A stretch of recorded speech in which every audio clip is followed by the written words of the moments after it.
Okay, good morning, dear students. Good morning, sir. Yes, good morning. I'm audible to all of you. Yes, sir. Good morning, sir. Yes. Okay.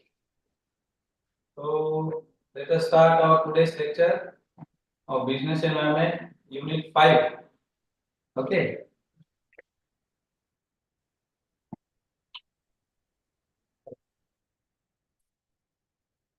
Because in yesterday's lecture we have completed Unit 4, right? Now we will be seeing about Unit 5.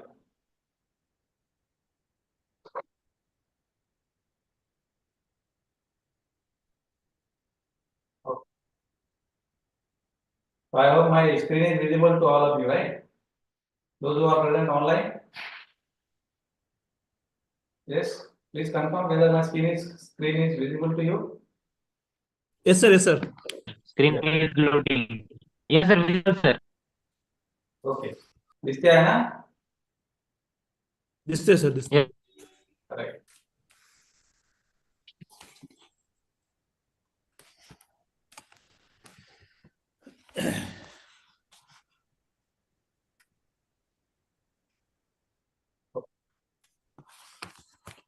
So today we'll be seeing government influence on income, planning, price, and production. This is part of your Unit 5 of Business Environment course. Okay.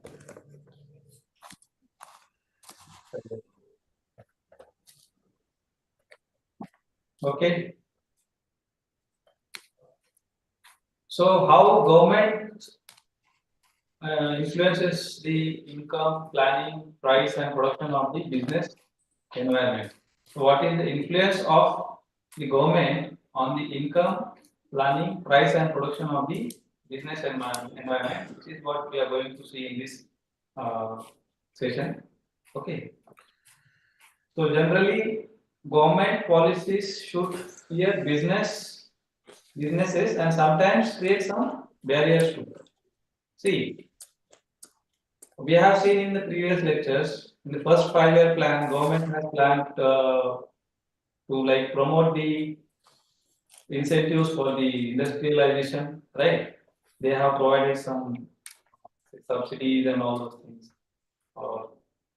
Likewise, म्हणजेच काय असतं की government काय करतं policies frame करत असताना इंडस्ट्रीजसाठी beneficial काही गोष्टी तयार करत असतात पॉलिसीज मध्ये. जसं उदाहरणार्थ इंटरेस्ट रेट कमी करणे किंवा मग काही इन्फ्रास्ट्रक्चरल डेव्हलपमेंट करणे कंट्रीमध्ये.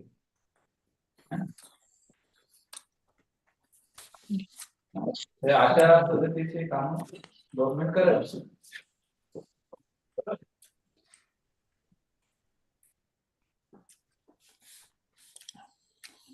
अशा पद्धतीची कामं गव्हर्नमेंट करायलाही पाहिजे जे बिझनेसेसला बेनिफिशियल असले पाहिजे. And sometimes it has to create barrier. Why it has to create barrier? Because see, की प्रत्येक वेळेला जर गव्हर्नमेंटनी इंडस्ट्रीजला प्रोपोगेट केलं आणि इंडस्ट्रियल डेव्हलपमेंट ही होणार आहे, पण काही वेळेला काय असतं की ज्या बाद झालेले जे प्रॅक्टिसेस असतात त्यावेळेला म्हणजे अनएथिकल प्रॅक्टिसेस म्हणा किंवा असं आपण उदाहरण घेऊया. मॅगी सगळे सांगतो बरोबर. मॅगी मध्ये हे काय कुठलं तुमचं lead content additional lead content सापडून आलं होतं बरोबर आहे. मग अशा वेळेला government has to create barriers. See, healthy environment मध्ये government has to steer the businesses, and where there are practices in where false practices are being carried out by the businesses, in that situation government has to create some barriers on the businesses too. Okay. Monetary policy, economic planning, and growth has a relationship and influence on fiscal policy in countries like India. In previous units, we have seen what is monetary policy and what is fiscal policy. Okay, what is monetary policy? Yes, you people might remember what is monetary policy, or don't you remember it? No. Sir आयोगाचं 6 वर्षाचं monetary policy. Come again. आयोगाचं ना sir 6 वर्षाचं 6 वर्षाला येत असतं. नाही नाही नाही. It is आता सध्याचे आरबीआयचे गव्हर्नर आहेत मॉनिटरी पॉलिसीचे. yes, yes, yes. तर monetary policy काय असते basically? What is monetary policy?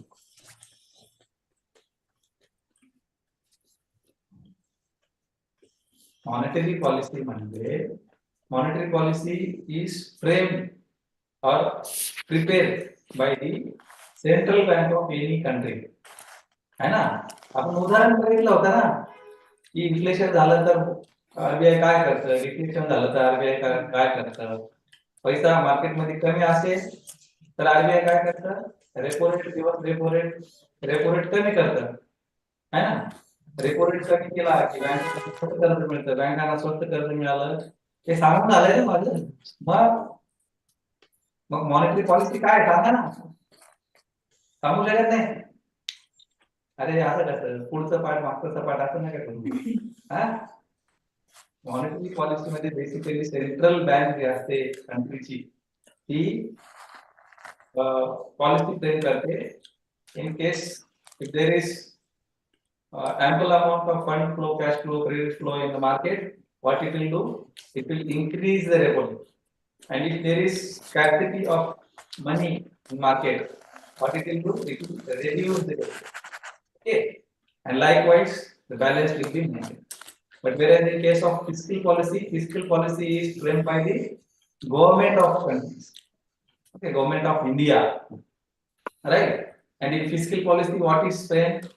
The expenditure and what? Revenue and expenditure. We have seen the revenue expenditure, public expenditure and all those things, right?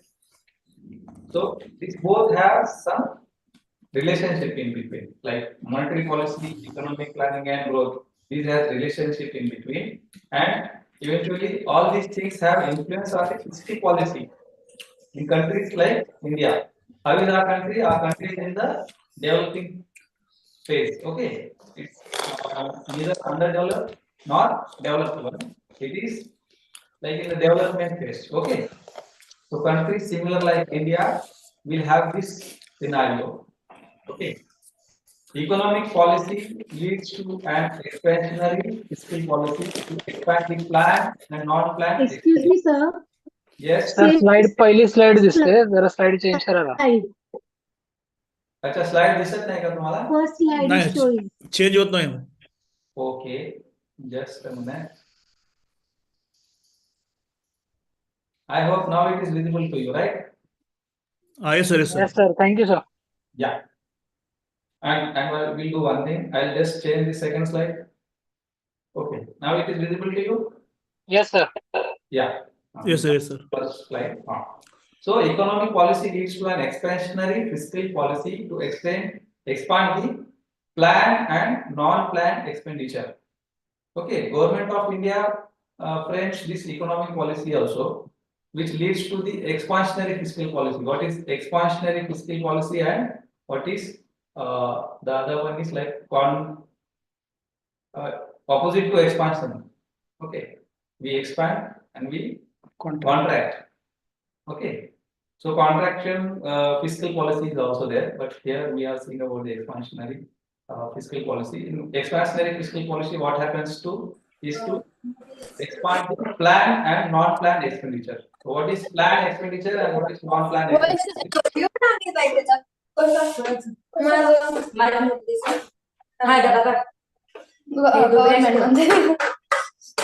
Rashmi दूध ठेवलेलं होतं पातेल्यात, पातेलं कुठं ठेवलं? मी ठेवलेलं. तुमचं झालं असेल तर मी सुरू करू का? हा, येस. मध्ये इतका गोंधळ करताय तुम्ही आपण ऑनलाईन क्लास अटेंड करतो आहोत, आपण MBA चे विद्यार्थी आहोत, है ना?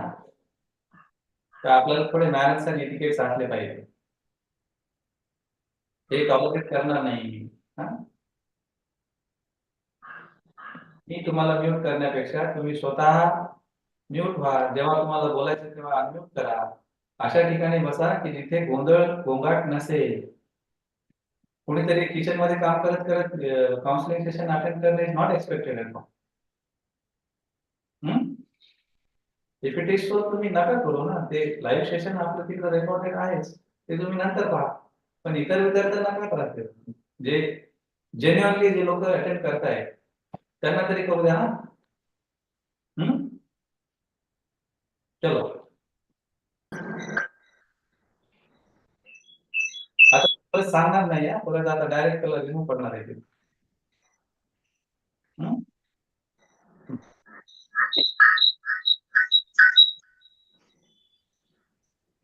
कोण आहे बाबा हे? मराठीमधून शुद्ध मराठीमधून सांगतो आम्ही तुम्हाला. माईक म्यूट करा तुमचे. So economic policy leads to an expansionary fiscal policy. So what is expansionary fiscal policy is to, like, say, expand the planned and non-planned expenditure. What is planned and non-planned expenditure?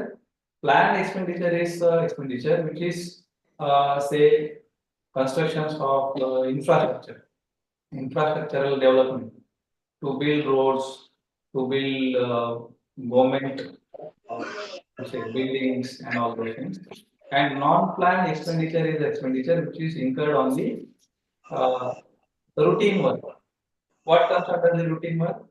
Payment to the administrative staff, payment to the government employees, okay,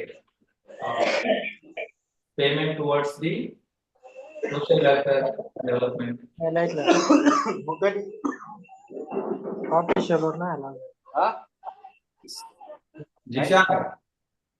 Jishan, mute yourself. You are creating so much mess.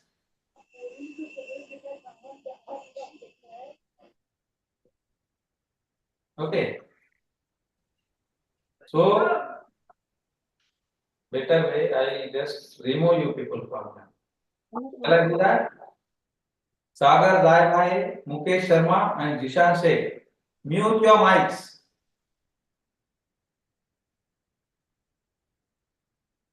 Mukesh Sharma, Jishan Sheikh. Why you people are not listening to me? Yes? And Jishan, you have joined from so many devices. Jishan Sheikh, Jishan Sheikh, Jishan Sheikh, Jishan Sheikh. I don't really know who is Jishan Sheikh from this. एवढे Jishan Sheikh join झालेले का? हा? म्हणजे सगळ्यांनी आपलं नाव जिशान शेख असं rename करून घेतलंय का? हा? नाही, जिशान शेख कसा माझा फार प्रिय विद्यार्थी आहे. तो काही असा मूर्खपणा करत नाही, मला माहिती आहे. पण इतरांनी ज्यांनी त्याचं नाव टाकून हे सगळं मूर्खपणा केलाय ना, ते अनटॉलरेबल आहे. मला ते मी असं सहन करून घेणार नाही.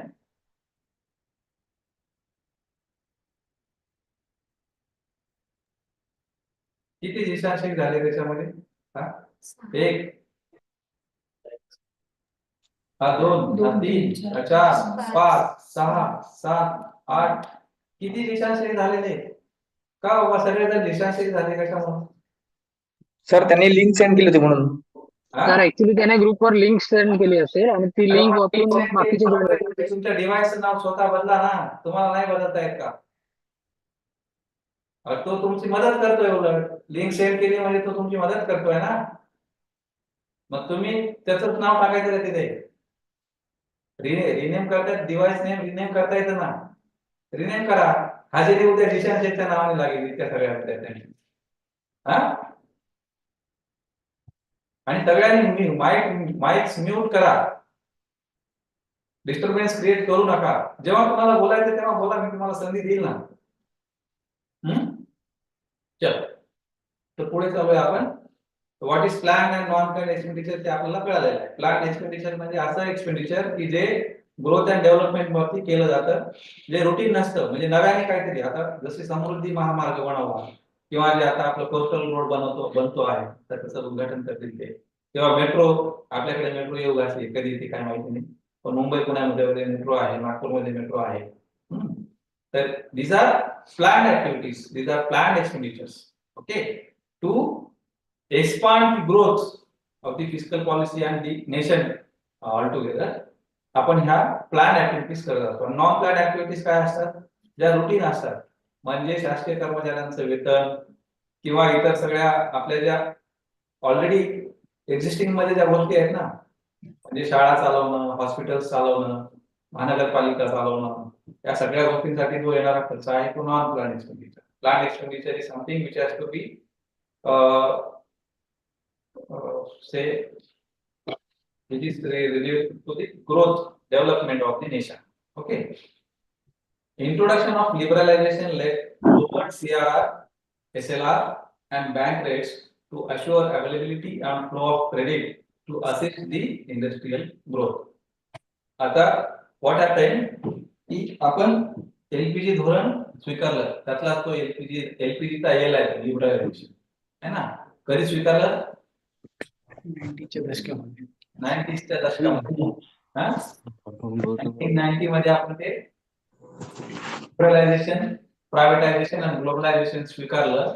जेव्हा आपण लिबरलायझेशन स्वीकारलं तेव्हा आपण काय केलं, सीआरआर आणि एसएलआर आणि बँक रेट्स जे आहेत ते कमी केले. ते का कमी केले, जेव्हा सीआरआर, एसएलआर आणि बँक रेट कमी होतो तेव्हा काय होतं, फ्लो ऑफ क्रेडिट वाढते. फ्लो ऑफ क्रेडिट वाढला की इंडस्ट्रियल ग्रोथ होते. कशी बघा, सीआरआर म्हणजे काय, you people are not from banking sector. Sir CRR म्हणजे cash reserve ratio. Bank RBI कडे थोड्या प्रमाणामध्ये कॅश रिझर्व्ह ठेवतो, त्याला सीआरआर म्हणतात. Right, very good. कोण होतं हे, सागर साहेब आहे सर. सागर, व्हेरी गुड सागर.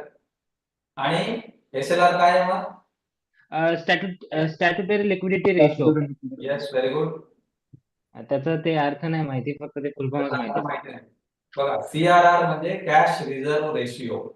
आपण ज्या वेळेला बँक तयार करतो, कुठलीही बँक असेल, पब्लिक सेक्टर असेल, प्रायव्हेट सेक्टर असेल, कोऑपरेटिव्ह असेल, तर सीआरआर मेंटेन करावा लागतो. सीआरआर म्हणजे cash reserve ratio. Cash reserve ratio का मेंटेन करावा लागतो, in case of bankruptcy, in case of bankruptcy, bank दिवाळखोरी दिली तर जे ठेवीदार आहेत त्यांची मूळ रक्कम कमीत कमी परत करता यावी म्हणून सीआरआर असतो. दुसरा असतो एसएलआर. एसएलआर म्हणजे statutory liquidity ratio. Statutory liquidity ratio म्हणजेच काय की बँक दिवाळखोरीत गेल्याच्या नंतर बँकेकडे अविचल मत्ता आणि विचल मत्ता म्हणजेच immovable property, movable property, liquid assets आणि नॉन लिक्विड ऍसेट. तसे समजा बँक बुडीत निघाल्यानंतर तिचा लिक्विडिटी रेशिओ हा कमीत कमी 18% एवढा असला पाहिजे. का असला पाहिजे, कारण लगेच देणेदाराची देणे त्याला देता येतील म्हणून एवढा तो मेंटेन करावा. हा आरबीआयचा नियम आहे. ठीक आहे, आरबीआय बँकांना सांगते की तुम्ही एवढा सीआरआर मेंटेन केलाच पाहिजे, एवढा एसएलआर तुमचा मेंटेन केलाच पाहिजे. प्रत्येक बँकेला ते लागू असतं. ठीक आहे. आणि बँक रेट, बँक रेट म्हणजे रेपो रेट आणि reverse repo rate. Repo rate म्हणजे काय की ज्या वेळेला आरबीआय बँकांना कर्ज देते तो झाला रेपो रेट. कुठे जाऊ, तुमची मुलगी पण एमबीए होणार होती. नाही कोणाची मुलगी बोलते पण ती पण एमबीए होणार. ओके, तसं नाही करू. कसं करायचं, तुम्ही बंद करा ना ते माईक तुमचा. हा, तर बँक रेट म्हणजे काय, रेपो रेट आणि reverse repo rate. Repo rate म्हणजे काय की ज्यावेळेला आरबीआय बँकांना कर्ज देते, आणि रिव्हर्स रेपो रेट म्हणजे काय की जेव्हा आरबीआय बँकांकडनं कर्ज घेते. आरबीआय जरी असली तरी आरबीआय ही बँकांकडनं कर्ज घेते. ठीक आहे, तर तो असतो बँक रेट. म्हणजे सीआरआर, एसएलआर आणि बँक रेट हे जर कमी केले तर काय होईल, इव्हेंच्युअली मार्केटमध्ये पैसा जास्त येईल.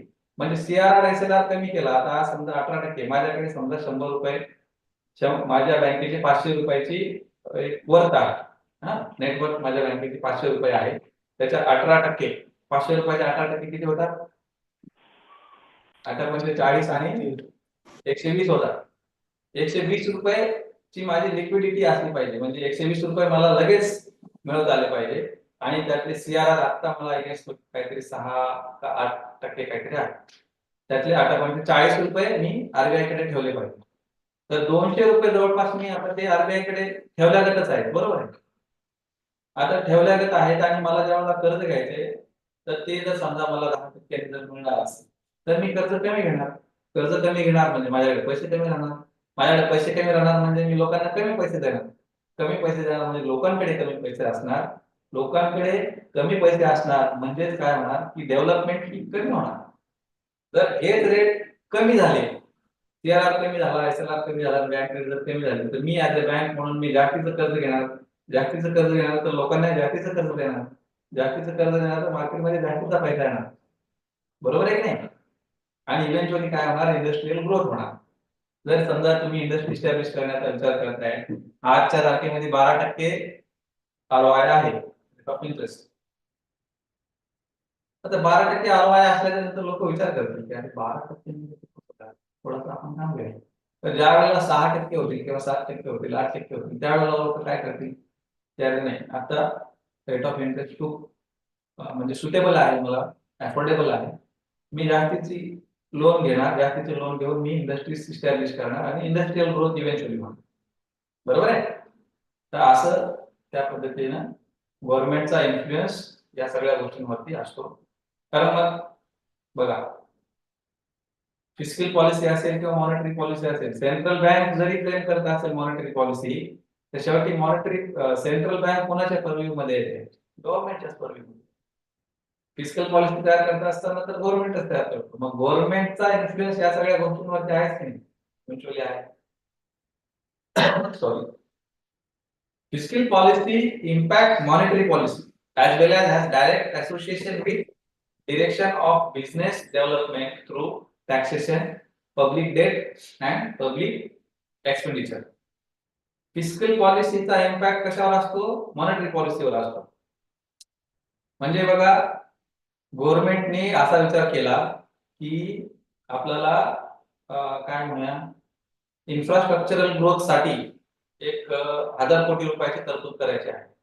आता 1000 कोटी रुपयाची तरतूद करायची आहे म्हटलं की इकडे मॉनिटरी पॉलिसीमध्ये तुम्हाला काय करावं लागेल? चेंज करावं लागेल, है ना? इतर तुमचे ते इंटरेस्ट रेट जे आहे ते कमी किंवा जास्त त्या अनुषंगाने करावे लागतील. बरोबर आहे की नाही? म्हणजे त्याचा इम्पॅक्ट याच्यावर आहे. आणि या दोन्हींचा डायरेक्ट असोसिएशन कशासोबत आहे? बिझनेस डेव्हलपमेंट सोबत आहे. Business development through what? Through taxation, through public debt and public expenditure.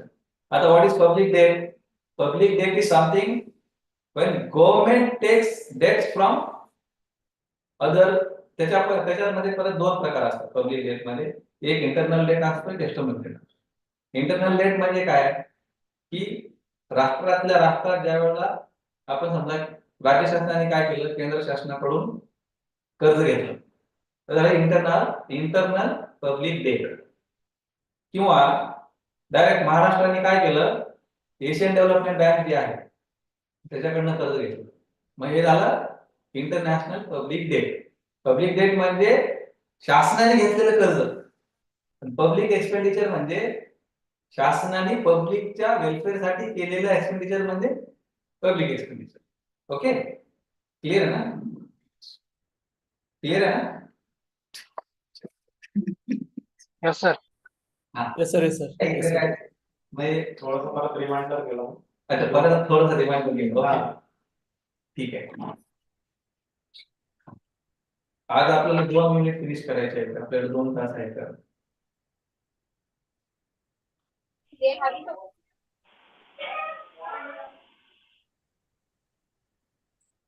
Please I request you all, mute your mics please. मला म्यूट करायला लावू नका ना. मी तुम्हाला म्यूट, तुम्हाला म्यूट केलं तर तुम्हाला अजून जे इंटरॅक्शन तुम्ही करताय ना हे होणार नाही. आणि हे नाही झालं ना तर तुम्हाला एक काय, एक असं मोनोटोनस फील येईल. की कोणीतरी इकडे आपला बडबड करतो आहे, मी तिकडे आपला ऐकतो आहे. हे तर तुम्ही अधूनमधून जसं संजय रायबाईंनी बोललं म्हणजे हे तुम्हाला करता येईल म्हणून मी तुम्हाला अनम्यूट केलेलं आहे, पण तुम्ही डिस्टर्बन्स मुझे निकल रहा हे बघा हे डिस्टर्बन्स ऊपर से आते आते इधर आते आते हाँ तो अभी सो के उठे क्या पंकज साखले आवाज येतोय का माझा पंकजजी? मिस्टर पंकज आता तुम्ही म्यूटच केलं डायरेक्ट. अरे असं म्यूट करू नका ना, माझ्याशी बोलून म्यूट करा. कशाला ओपन करताय तुम्ही? ज्यावेळेस तुम्हाला बोलायची संधी दिली जाईल त्यावेळेस बोला ना. यस यस सर प्लीज हा मध्ये डिस्टर्बन्स नका क्रिएट करू. हेलो तुम्ही पण म्यूट करा स्वतःला. Yes, sir. पुढे जाणार नाही बरं का. ओके सर तुमचं ऐकून घेतो, तुम्ही बोला थोडा वेळ, मी थांबतो है ना. सांगा. अरे बाबा आपण ऑनलाईन लेक्चर अटेंड करतोय, थोडेसे जाऊ द्या तुम्हाला काय सांगणार. So what government does? Government spends on developing industrial infrastructure to support industrial growth. Also, it supports industries by lowering taxes and duties. Industrial development साठी गव्हर्नमेंट काय करतं? इंडस्ट्रियल इन्फ्रास्ट्रक्चर डेव्हलप करतं, इंडस्ट्रीजला सपोर्ट करतं. कशा पद्धतीने? Bye lowering the taxes and the duties. आपल्याकडे MIDCs आहेत. MIDC Maharashtra industrial development corporation. ठीक आहे. महाराष्ट्र इंडस्ट्रियल डेव्हलपमेंट कॉर्पोरेशन मध्ये गव्हर्नमेंट काय करतं की तिथल्या रोड्स, इंटरनल रोड्स जे आहेत, drainage line, electricity, water supply, हे सगळं तिथं ते डेव्हलपमेंट करत असतं त्या MIDCs मध्ये किंवा इंडस्ट्रियल झोन्स मध्ये. आपल्याकडे आता SEZ वगैरे पण आहे, स्पेशल इकॉनॉमिक झोन है ना, किंवा फूड पार्क आपल्याकडे इस्टॅब्लिश झाले, अपॅरल पार्क आहेत आपल्याकडे. हे अपॅरल पार्क, फूड पार्क म्हणजेच काय की तिथे डेडिकेटेड इंडस्ट्रीज त्या ठिकाणी डेव्हलप होतात.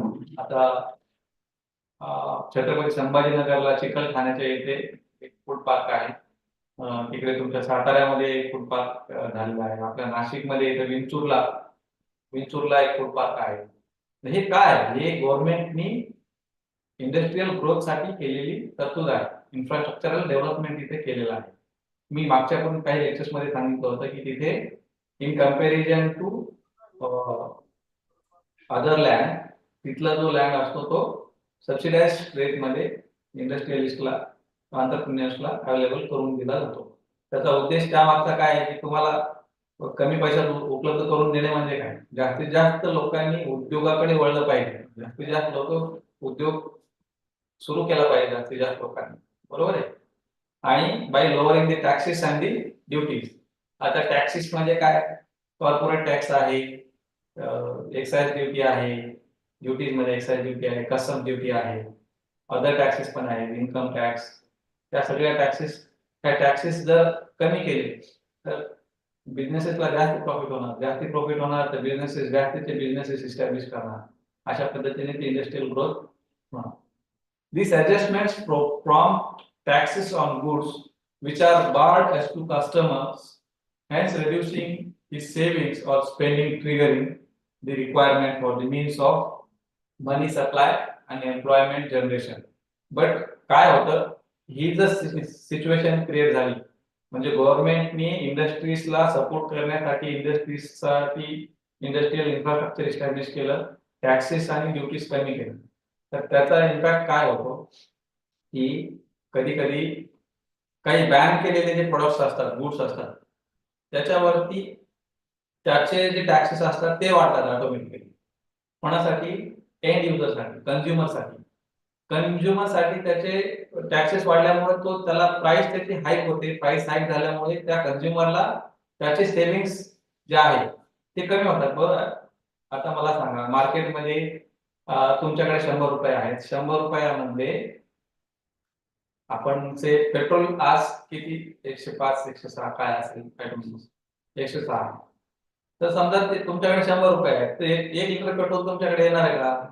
नाही येणार. म्हणजेच तुम्ही 1000 रुपये कमवता, तुम्हाला महिन्याला एक 500 रुपयाचं पेट्रोल लागत आहे से आजच्या तापमानात, तर तुमचे 500 रुपये बचत झाली. बाकीचं सगळं आपण सोडून देऊया, 5,000 कमवतात किंवा काय, तर 500 रुपये तुमची जी बचत होत होती, उद्या जर ते पेट्रोल समजा 150 रुपये लिटर झालं, तर हे जे तुमचे 500 रुपये बचत होत होती ती होईल का? नाही होईल, कारण तुम्हाला त्याच्यावरती ते पे करावं लागेल, बरोबर की नाही? सिमिलर गोष्ट या ठिकाणी अशी होते. कुठल्या सिच्युएशन मध्ये वरचं सिच्युएशन झालं तर त्याचा इम्पॅक्ट अशा पद्धतीने होतो. आणि मग याचंच रूपांतर कशामध्ये होतं की there will be a requirement for the needs of money supply and employment generation. Additional money सप्लायची गरज त्यावेळेला भासते. बघा, माझी जर सेव्हिंग्स कमी झाली तर ऑब्विसली मला जास्त पैशाची गरज भासणार आहे की नाही? म्हणजे मला जर जास्त पैशांची गरज भासणार आहे, मला इन अ सेन्स पब्लिकला जास्त पैशांची गरज भासणार आहे, तर more means of money has to be supplied over there, right? आणि जास्तीचं एम्प्लॉयमेंट जनरेशन झालं पाहिजे ज्याच्यातून मनी सप्लाय वाढेल. अशा पद्धतीने ते कॅरी आउट होतं तिथं. So altogether both the scenarios will create fiscal pressure which lowers down the worth of the money in comparison to the international currencies and lowering down the investment attraction from MNCs and FDIs. So altogether अशी जर situation create झाली तर त्याचा impact कशावरती होतो? Fiscal pressure create होतं. Fiscal pressure create झाल्यामुळे what is fiscal pressure? की inflation जर आपण म्हणू सिमिलर सिच्युएशन तयार होते. सिमिलर सिच्युएशन तयार झाल्यामुळे काय होतं की आपली इंडियन करन्सी जी आहे ती डिव्हॅल्युएट होते. इंडियन करन्सी, आजचा करन्सी रेट कालचा असाइनमेंट केलं का? नाही. काय होतं कालचं असाइनमेंट ते पण नाही माहिती. Wages. काढले का? नाही का? काय बर, तर मग काय होतं की आपल्या इंडियन करन्सीचं व्हॅल्युएशन कमी होतं आणि इंडियन करन्सीचं व्हॅल्युएशन कमी झाल्यामुळे इंटरनॅशनल करन्सीच्या कंपॅरिझन मध्ये एफडीआयस आणि एमएनसीचं इन्व्हेस्टमेंट अट्रॅक्शन आपल्याकडे कमी होतं. बघा, मी अगोदर पण सांगितलेलं आहे की जेवढं जास्त balance of payment from external currencies international करन्सीचा जेवढा जास्त प्रमाणात आपल्याकडे इन्फ्लो होईल तेवढ्या जास्ती आपली ग्रोथ होईल. ते कुठल्याही कंट्रीचं गमक असतं ग्रोथ होण्यामागचं, की ज्यांच्याकडे इंटरनॅशनल करन्सीचा इन्फ्लो जास्त आहे, म्हणजे ते जास्त लोक एक्सपोर्ट केल्याच्या नंतर इन्फ्लो होतो फंड्सचा. जे लोक जास्त एक्सपोर्ट करतात त्यांच्याकडे जास्त प्रमाणात इंटरनॅशनल करन्सीचा इन्फ्लो होतो आणि मग ती कंट्री ग्रो होते. तर या सिच्युएशनमुळे काय होत आहे की आपल्या इंडियन करन्सीचं डिव्हॅल्युएशन झाल्यामुळे एमएनसीस आणि एफडीआयस आपल्याकडे इन्व्हेस्ट करण्यासाठी अट्रॅक्ट होत नाही. Okay, price policy and effect. So according to the 10th plan period analysis, objectives of the price policy are as follows. 5-year plans जे आहेत त्यातला जो 10th 5-year प्लॅन जो आहे त्याच्या अनालिसिस वरून प्राइस पॉलिसीचे ऑब्जेक्टिव्ह खालीलप्रमाणे आहेत. कोणते आहेत ते बघा. Maintain stability of price of food items and other items in general. He price policy कोण फ्रेम करत असतं? अगेन प्राइस पॉलिसी ही गव्हर्नमेंटच फ्रेम करत असतं. ओके, तर प्राइस पॉलिसीचा एक उद्देश असा आहे की जे अन्नधान्य आहे ना, अन्नधान्याच्या किमती स्थिर ठेवणे आणि इतरही वस्तूंच्या जिन्नसांच्या किमती स्थिर ठेवणे. Aggregate demand meats aggregate supply. आणि ज्या पद्धतीची डिमांड आहे मार्केटमध्ये, ज्या पद्धतीची डिमांड आहे ती डिमांड फुलफिल झाली पाहिजे, ऍग्रीगेट सप्लाय झाला पाहिजे. समजा मार्केटमध्ये 100 नग लागणार आहे तर आपण ते 100 नग पुरवले पाहिजे. ठीक आहे, 101 पुरवले तरी चालतील, पण 99 नको किंवा 90 नको, म्हणजे 10चा तुकडा नको. Aggregate demand meets the aggregate supply. हा एक त्या पॉलिसी प्राइस पॉलिसीचा ऑब्जेक्टिव्ह आहे. Incentivise, stimulate and motivate the production of essential consumer goods, right. दुसरा एक त्याचा ऑब्जेक्टिव्ह असा आहे की to incentivise, stimulate and motivate. Stimulate, motivate, incentivise सगळं तिन्ही एकत्र जर केलं तर त्याचा अर्थ काय होतो की प्रद्युक्त करणे, एकाला उद्युक्त करणे. टू मोटिवेट, टू स्टिम्युलेट, त्याला काय म्हणतात मराठीमध्ये स्टिम्युलेटला? उत्तेजित करणे. उत्तेजित हा तिथे उत्तेजित काय असा शब्द येत नाही, पण त्यांना मोटिवेट करणे बिझनेसेसला, त्यांना म्हणजे कोण बिझनेसेसला मोटिवेट करणे for production of essential consumer goods. What are essential consumer goods? Essential consumer goods are those goods which are required on day-to-day basis, right? म्हणजे आवश्यक वस्तू. आवश्यक वस्तूमध्ये काय काय येतं तुमच्या? तेल, तूप, डाळी, तेल, तूप नाही, डाळी, सॉल्ट, ऑइल, हे जे दैनंदिन जीवनामध्ये तुमच्या ज्या लागणाऱ्या गोष्टी आहेत किंवा कपडे, these are essential goods, right? तर त्याचं प्रोडक्शन वाढवण्यासाठी त्यांना मोटिवेट करणे, कोणाला? इंडस्ट्रीजला. हे एक ऑब्जेक्टिव्ह आहे प्राइस पॉलिसीचा. Other than protect poor and vulnerable sections of the society through price check of food grains and items on one hand, while not reducing the incentives of the growers to keep up the production. जे vulnerable sections आहेत किंवा जे poor people आहेत, म्हणजे जे गरीब लोक आहेत किंवा जे vulnerable म्हणजे जे त्यांच्यावर काय म्हणूया त्याला आपण, एक्सपोज्ड आहेत त्या सिच्युएशन. हा एक्सपोज म्हणजे आता ते ठीक आहे, मराठी एक्झॅक्ट शब्द मला नाही सांगता येणार, पण वल्नरेबल सेक्शन्स असे असतात. त्याचं एक्झाम्पल मी तुम्हाला सांगू शकतो. जी लोक अनऑर्गनाइज सेक्टर मध्ये काम करणारे आहेत, those people are generally vulnerable. म्हणजे ते स्कॅव्हेंजर्स, मॅन्युअल स्कॅव्हेंजर्स, ते मलमूत्र वगैरे साफ करणारे भंगी लोक म्हणा, वडार किंवा पारधी समाज, ही सगळी मंडळी जी असतात ती these people are vulnerable and generally these people are poor people also. तर यांचं प्रोटेक्शन करणं हा एक प्राइस पॉलिसीचा ऑब्जेक्टिव्ह आहे. मग यांचं प्रोटेक्शन कशापासून करणं किंवा कसं करणं? तर फूड प्राइसेस जे आहेत ते स्टेबल ठेवणं. To check through price check म्हणजे काय की कमीत कमी किंवा एक स्थिर प्राइसेस मेंटेन करणं फूड ग्रेन्सचे, धान्याचे, and items on one hand while not reducing the incentives of the growers to keep up the production. मग हे करत असताना समजा जिन्नसांच्या, वस्तूंच्या, अन्नधान्याच्या किमती जर कमी केल्या म्हणजे समजा मला एक सांगा की 1 किलो तांदूळ तयार करण्यासाठी एका कंपनीला समजा 50 रुपये खर्च जर येत असेल आणि तो तांदूळ मार्केटमध्ये या लोकांचं प्रोटेक्शन करण्यासाठी 40 रुपयाप्रमाणे विकला तर 10 रुपयाचा तोटा आहे की नाही? मग हे करून चालणार नाही. त्या कंपनीला नफ्यात तर ठेवायचा आहे, पण यांना पण प्रोटेक्ट करायचं आहे. हे असं मध्ये साधणं हा एक प्राइस पॉलिसीचा ऑब्जेक्टिव्ह आहे. It must have scope of integrating agricultural prices of goods, manufacturing prices and prices of services through some relational logic, right. याच्यामध्ये एक रिलेशनल लॉजिक असला पाहिजे. एक प्राइस फ्रेम करत असताना प्राइस पॉलिसीच्या स्ट्रॅटेजीनुसार प्राइस जर आपण फ्रेम करत असू तर त्याच्यामध्ये रिलेशनल लॉजिक असला पाहिजे. कशामध्ये? Agricultural prices of goods, manufacturing prices and prices of services.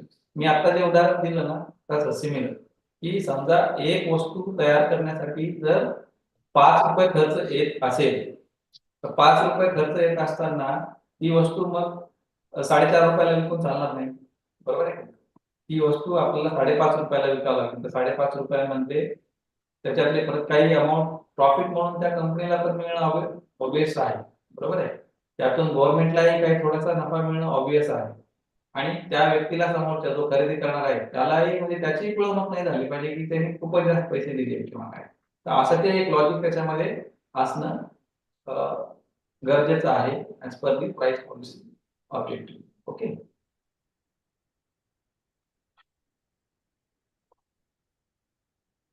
parameters and factors associated with pricing policy. Okay, what are the parameters and factors associated with the pricing policy? Pricing policy सोबत कुठले कुठले parameters आणि काय factors आहेत ते आपण बघूया. Consider the following relationship. तर याच्यात बघा काय आहे, prices of coal are fixed on basis of actual cost which have influence on power generation. दगडी कोळसा जो असतो, दगडी कोळशाची प्राइस जी आहे ती ऍक्च्युअल कॉस्ट वर बेस्ड आहे. आता कॉस्ट म्हणजे काय आणि प्राइस म्हणजे काय हे मी मागच्या लेक्चर्स मध्ये सांगितलं आहे. तुम्हाला आठवत असेल तर, नसेल तर आता ते तुम्ही बघा. आठवतंय का? What is cost and what is price? नाही आठवत? आठवतंय? Yes sir. हा बोला. कॉस्ट म्हणजे त्या वस्तूला तयार करण्यासाठी जो खर्च येतो त्याला कॉस्ट म्हणतात आणि त्याच्यावर आपण जे प्रॉफिट लावून विकतो त्याला Right. प्राइस म्हणतात. Very good. बघा, ऍक्च्युअली एखादी वस्तू तयार करण्यासाठी येणारा खर्च म्हणजे कॉस्ट आणि त्याच्यावर आपण आपलं प्रॉफिट मार्जिन ऍड करून ज्या प्राइसला आपण ती विकतो ती म्हणजेच प्राइस. ठीक आहे. तर दगडी कोळशाची किंमत ठरवत असताना ऍक्च्युअल कॉस्ट म्हणजे प्रोडक्शन साठी जी कॉस्ट आलेली आहे त्याच्याच बेसिस वरती फिक्स केली जाते आणि त्याचा इम्पॅक्ट किंवा इन्फ्लुएन्स कशावर असतो? पॉवर जनरेशनवर असतो. कसा? आपल्याकडे औष्णिक विद्युत केंद्र आहे. औष्णिक विद्युत केंद्र कुठे कुठे आहे? एकलाऱ्याला आहे, तारापूरला आहे, वरळी वैजनाथला आहे. ओके. तर दगडी कोळशाची किंमत जर वाढली तर वीज दर वाढणार. दगडी कोळशाची किंमत कमी झाली तर वीज दर कमी होणार. म्हणजे त्याचा इम्पॅक्ट कशावर आहे? पॉवर जनरेशनवर. Price of power has influence on many things including production cost of fertilisers. आता या विजेचा जो इन्फ्लुएन्स आहे तो खूप साऱ्या गोष्टींवर आहे. खूप साऱ्या ठिकाणी विजेचा वापर होतो, बरोबर आहे की नाही? Including fertilisers. फर्टिलायझर्स म्हणजे खते, राईट? आता खत निर्मितीसाठी सुद्धा विजेचा वापर होतो. And the prices of fertilizers have a specific producer based criterion which influences agricultural production along with other factors which influence the price of the food commodity. हे सगळं काय आहे माहितीये का? ही सिक्वेन्स काय आहे? रिलेशनशिप काय आहे की दगडी कोळशाची किंमत, दगडी कोळशाच्या किमतीवरून अन्नधान्याची किंमत ठरवली जात नाही. त्याचा रिलेशन आहे बघा. मध्ये जे पॅरामीटर्स आले ते पॅरामीटर्स एकमेकांना असे काय म्हणून लिंक्ड आहे, बरोबर आहे की नाही? म्हणजे कोलचा इम्पॅक्ट पॉवर जनरेशनवर आहे, पॉवरचा इम्पॅक्ट फर्टिलायझर प्रोडक्शन वरती आहे, फर्टिलायझरचा इम्पॅक्ट ऍग्रिकल्चरल प्रोडक्शन वरती आहे, ऍग्रिकल्चरचा इम्पॅक्ट फूड कमोडिटी, राईट? अशा पद्धतीचं ते रिलेशन त्याच्यामध्ये आहे. So above sequential example of sequential relationship of prices of various commodities such as that importance of pricing policy and the directional balance which pricing policy and structure may create. He pricing policy ठरवत असताना, prices ठरवत असताना अशा पद्धतीने ते relationship किंवा consider करणं कशा पद्धतीने गरजेचं आहे. तर फूड कमोडिटीचा जर प्राइस आपण ठरवत असू तर ते कशा पद्धतीने कोलवरती पण डिपेंड आहे. ही सगळी डिपेंडन्सी जी आहे त्या त्याच्यामध्ये तुम्हाला दिसून येते. तर while fixing the prices, these are the parameters and the factors which are associated with the pricing policy. Okay, and these need to take into consideration while fixing the price. Pricing policy includes measures for controlling public and private expenditures. Okay. While framing pricing policy, it includes measures for controlling public and private expenditure. So what is public expenditure? We all know what is public expenditure. Yes. What is public expenditure? The money expended on the welfare of public. Yes. The money which is expended on the welfare of the public, such as for the running of the hospitals, running of the public. Like infrastructure. Yes.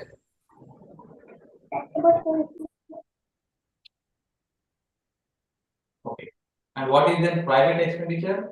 Private expenditure is the expenditure which is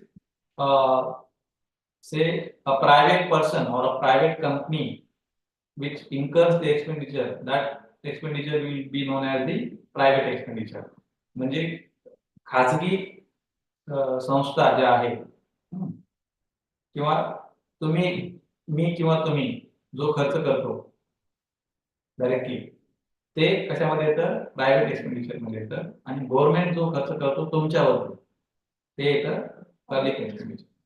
So more emphasis on the reduction of non-planned expenditure. Emphasis should be given on the non-planned reduction of non-planned expenditure. Non-planned expenditure मी तुम्हाला plan expenditure non plan expenditure सांगितलं. ठीक आहे. तर non plan expenditure कमी झालं पाहिजे याच्यावरती जास्त भर दिला पाहिजे. का नॉन प्लॅन एक्सपेंडिचर कमी झालं पाहिजे? जर नॉन प्लॅन एक्सपेंडिचर कमी झालं तर प्लॅन एक्सपेंडिचर वरती जास्तीचा खर्च करता येईल ना. तर प्लॅन एक्सपेंडिचर डायरेक्टली कशाशी रिलेव्हंट आहे तुमच्या नॅशनल ग्रोथ सोबत प्रोपोर्शनल आहे. बरोबर आहे की नाही. प्लॅन एक्सपेंडिचर समजा इन्फ्रास्ट्रक्चरल फॅसिलिटीज इंडियामध्ये फार जास्त चांगल्या प्रमाणात जर वाढल्या तर इंडियाची ग्रोथ होणार आहे. राईट. आपल्याकडे समजा आता इथून मला दिल्लीला जायचं आहे, नाशिक वरून दिल्लीला जायचं आहे, तर मला इथून डायरेक्ट प्लेन नाही आहे. मला इथून मुंबईला जावं लागतं किंवा शिर्डीला जावं लागतं, मग तिथून मला दिल्लीला जावं लागतं. म्हणजे इथून मुंबई किंवा शिर्डीला जाण्याला जेवढा वेळ मला लागतो तेवढ्या वेळेत मी दिल्लीला पोहोचतो. बरोबर आहे. इथून मुंबईला जायला मला 4 तास लागतात, पण ऍक्च्युअली इथून जर डायरेक्ट फ्लाईट दिल्लीला असेल तर मी 2 तासात 2.25 तासामध्ये दिल्लीला पोहोचतो. इन्फ्रास्ट्रक्चरल ग्रोथ म्हणजे प्लॅन एक्सपेंडिचर वरती जर जास्त प्रमाणात खर्च झाला तर इंडियाची ग्रोथ होईल. म्हणून it has to be reduced, which has to be reduced, non-plan expenditure. Plan expenditure has to be increased. Government expenditure is associated with inflation. Okay. जे काही गव्हर्नमेंट एक्सपेंडिचर होतं त्याचं असोसिएशन कशासोबत असतं इन्फ्लेशन सोबत असतं. इन्फ्लेशन म्हणजे काय महागाई दर. महागाई दरासोबत असतं.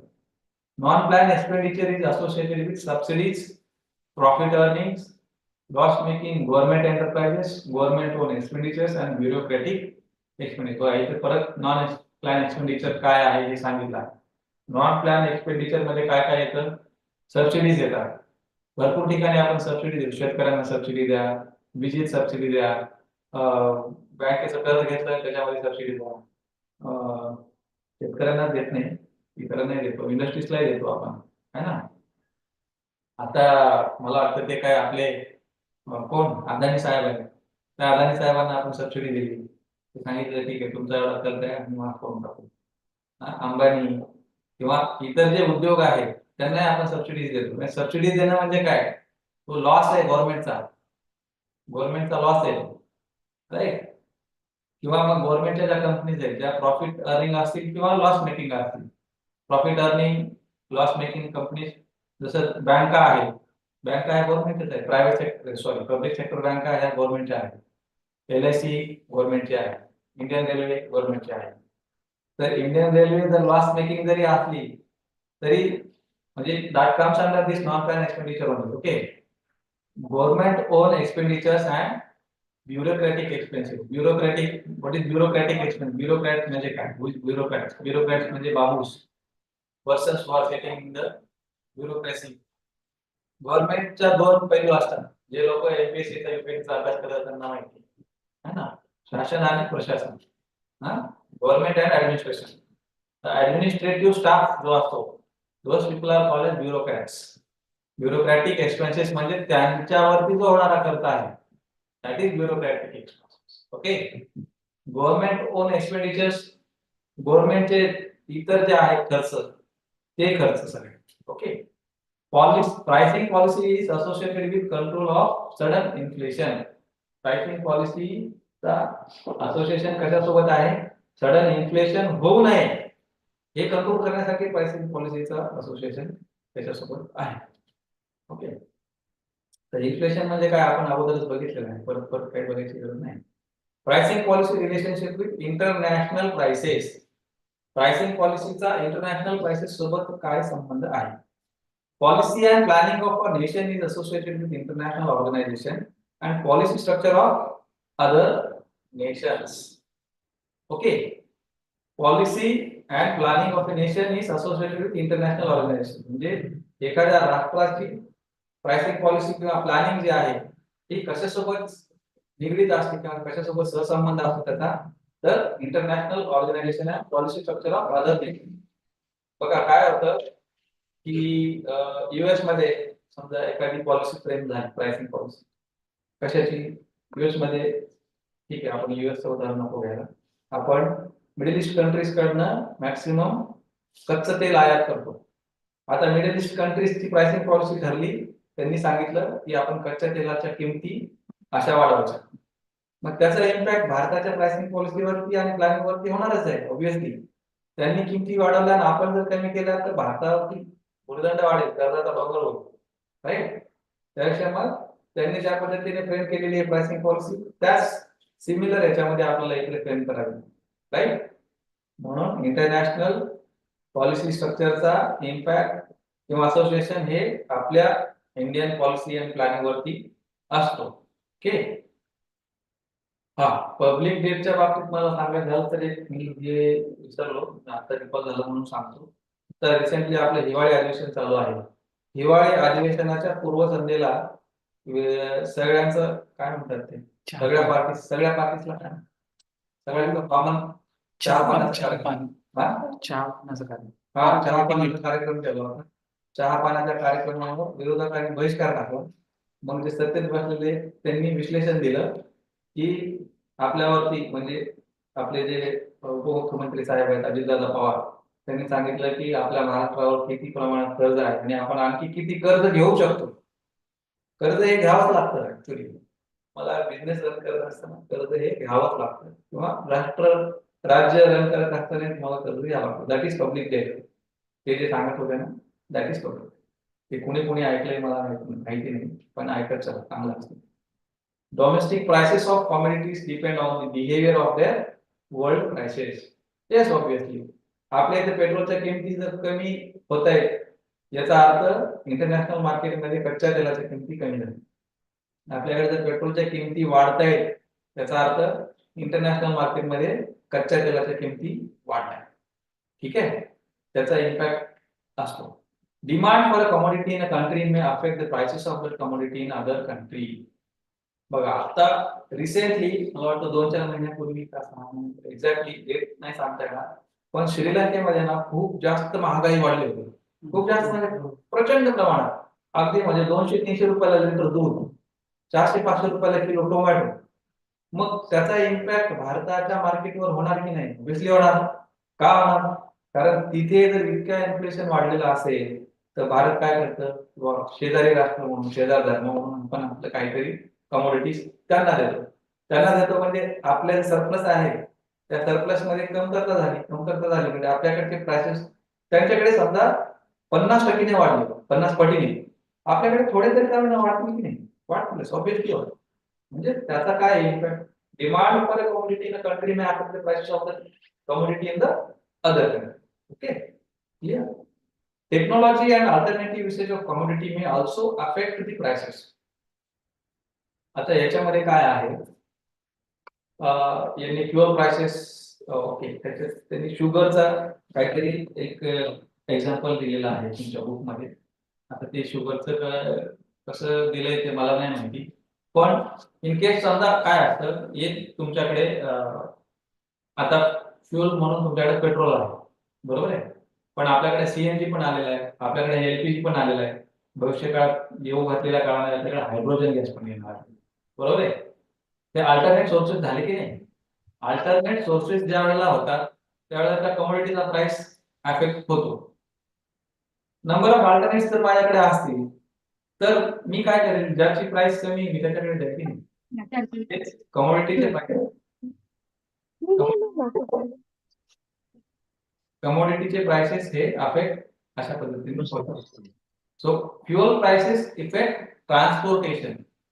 प्राइसिंग पॉलिसी ठरवत असताना ज्या वेळेला समजा आता आपण काय म्हणूया की उदाहरण घेऊ आपण, आलूचं उदाहरण घेऊ, बटाटा. प्रत्येक जण खात असतो बटाटा, बरोबर आहे की नाही? पण बटाट्याचं उत्पादन आपल्या इथे होत नाही.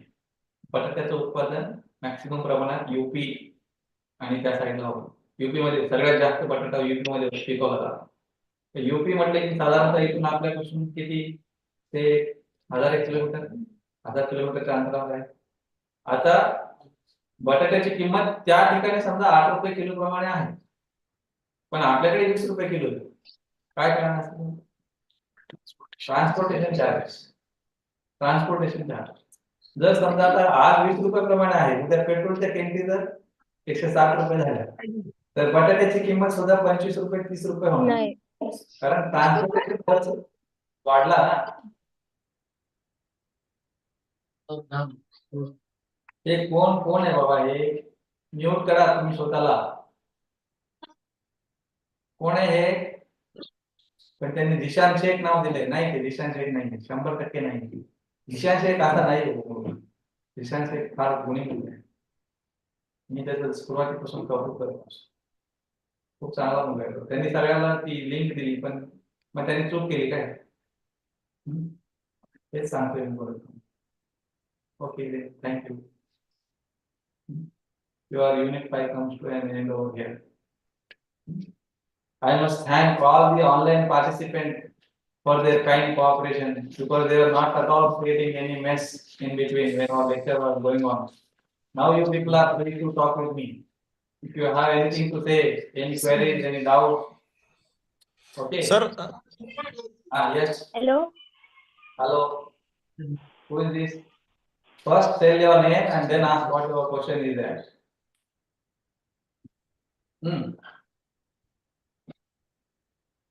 झालं?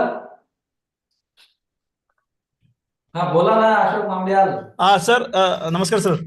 सर हे होम असाइनमेंटचं पुढचं म्हणजे तुम्ही दिला सिलेबस क्वेश्चन्स पुढं कसं काय करायचं सर? थांबा, नाही माझं जोपर्यंत इन्स्ट्रक्शन्स येणार नाही तोपर्यंत थांबा. कालच्या लेक्चरला नव्हता, मी कालच्या लेक्चरला सांगून झालंय माझं. आहे सर सर सांगून झालंय. ते वेबसाईट येणार ना, गाईडलाईन्स येणार. सगळं देणार सगळ्यांना. Okay sir. Okay, thank you. Home assignment व्यतिरिक्त काय क्वेश्चन्स आता या सिलेबसशी रिलेव्हंट आहेत का?